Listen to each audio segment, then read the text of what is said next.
สบายดีพี่น้องเด้อทุกคนเด้อทีมงานบันซ่อนแชนแนลเขาเนาะสบายดีว่าซั่นมีทีมงานบันซ่อนมาเชียร์หมอลำเด้อนี่สวงสิเชียร์หมอลำนี่อีพี่น้องกำลังสิมาเชียร์หมอลำเชียร์หมอลำมาซื้อเบียร์ใช่ไหมกินเบียร์แล้วจังสิมากินตำบักฮงนี่ไม่ค้าขายตำบักฮงบ่นี่นะนี่ไม่ค้าขายตำบักฮงบ่นี่นะแล้วซื้อเบียร์นะเพิ่นมาซื้อเบียร์นะเพิ่นเชียร์หมอลำก่อนตอนนี้มาซื้อเบียร์ก่อนโอเคพี่น้องเด้อเชียร์หมอลำเด้ออย่าเชียร์หมอลำเด้อโอเค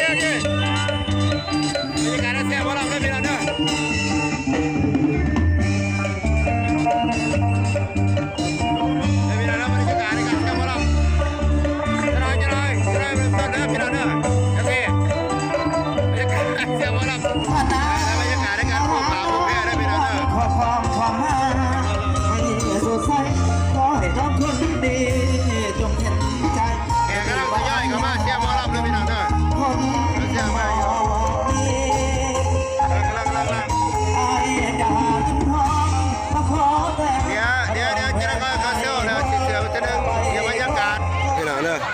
นี่กำลังซื้อเบียร์มาใหม่นี่เด้อนี่แล้วพี่น้องเด้อเรื่องจะทิพงานการเชียร์บรรยากาศในการเชียร์หมอลำเด้อพี่น้องเด้อเชียร์หมอลำนะนี่ทีมงานบัตรช่อนเชนแนลเขาก็ยังเชียร์อยู่เก่านี่บ่ของแต่ไม่ต้องของแต่ทั้งนั้นนี่พี่น้องนี่ของแต่เด้อของแต่เด้อทำบรรยากาศแล้วมาไกลกันเชียร์เด้อมีแต่ของแต่ได้เป็นของแต่ได้บรรยากาศการเชียร์ได้พี่น้องเด้อนี่ทีมงานบัตรช่อนชาแนลเด้อพี่น้องบัตรช่อนชาแนลทีมงานบัตรช่อนชาแนลเด้อวันนี้สัญจรมาทางสะพายเด้อพี่น้องเด้อบรรยากาศการเชียร์หมอลำเด้อพี่น้องเด้อ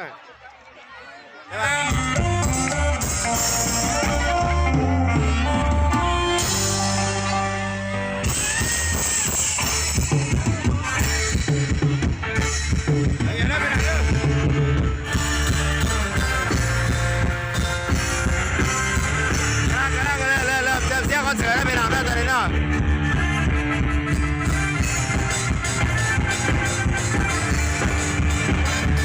บรรยากาศในการเชียร์คอนเสิร์ตได้ไปนำเนาะ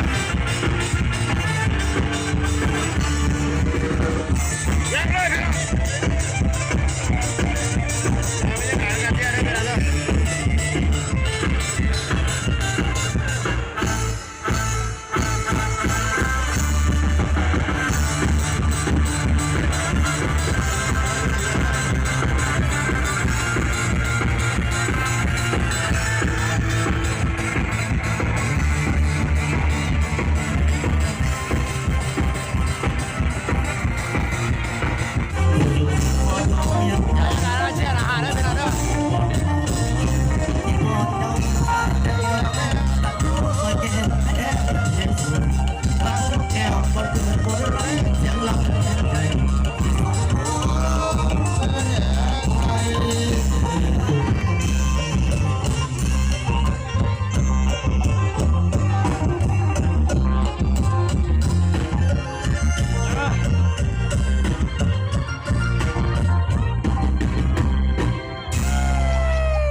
เขาจีเห็นกูเขาจีเห็นเบาสมภารบุญสมีครับขอนมัสการพระอาจารย์พระเทพ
สองปัจจัยถึงไม่ต้องที่ต้องปัจจัยเป็นน้ำใจอะไรก็ต้องหน้าทั้งพ่อแขกพี่น้องกระดูกน้ำกระเพื่อเป็นน้ำทั้งที่มือประชาชนไทยทั้งตัวไอ้ก็ยืนร้องตะมาทั้งตัวไอ้ก็ยืนร้องตะมาเสียงของเราจะเป็นเขาหน้าเหนียวเดี๋ยวมันจะมาจากแก้วที่ชุ่มดีดีในบุก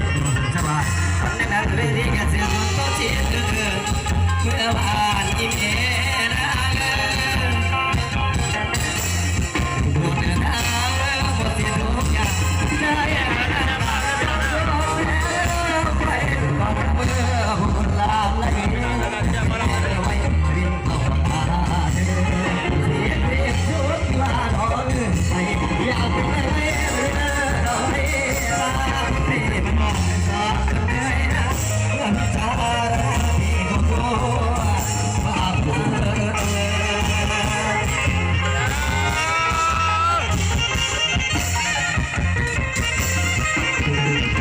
ไปพอทำเรื่องด้วยหน้าตาไปพอทำเรื่องด้วยหน้าตาไอ้ทำเป็นไปหาไปมาพี่พี่สิล้อไปทำเรื่องว่ารับสิทธิ์การมาบุกเข้าเป็นไรเสียเรื่องไปเสียเรื่อง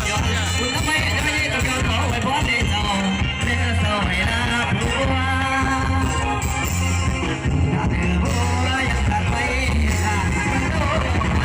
อยู่ในหัวใจหัวเรียหัวมาวันไหน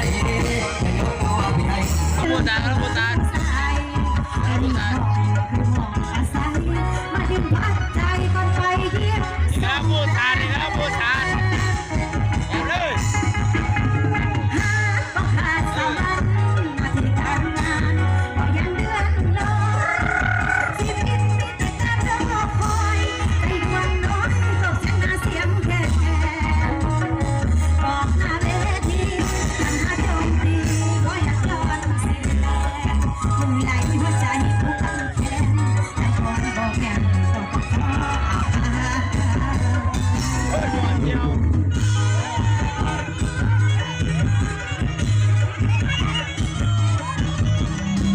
บรรยากาศนะครับโซ่เสียหมอลำเด้อพี่น้องเด้อบรรยากาศนะครับเสียหมอลำยาบ่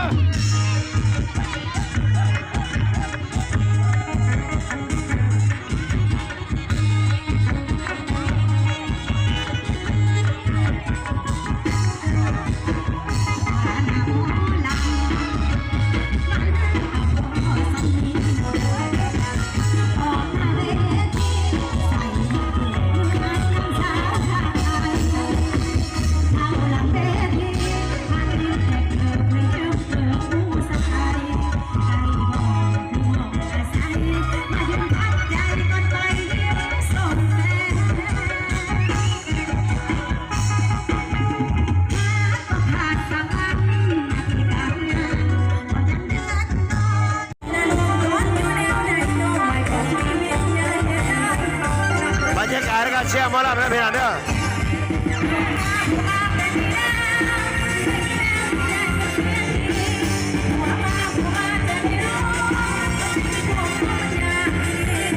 แล้วมอนโอ้โหแต่ว่าตอนนี้เมาแล้วว่าซะเด้อ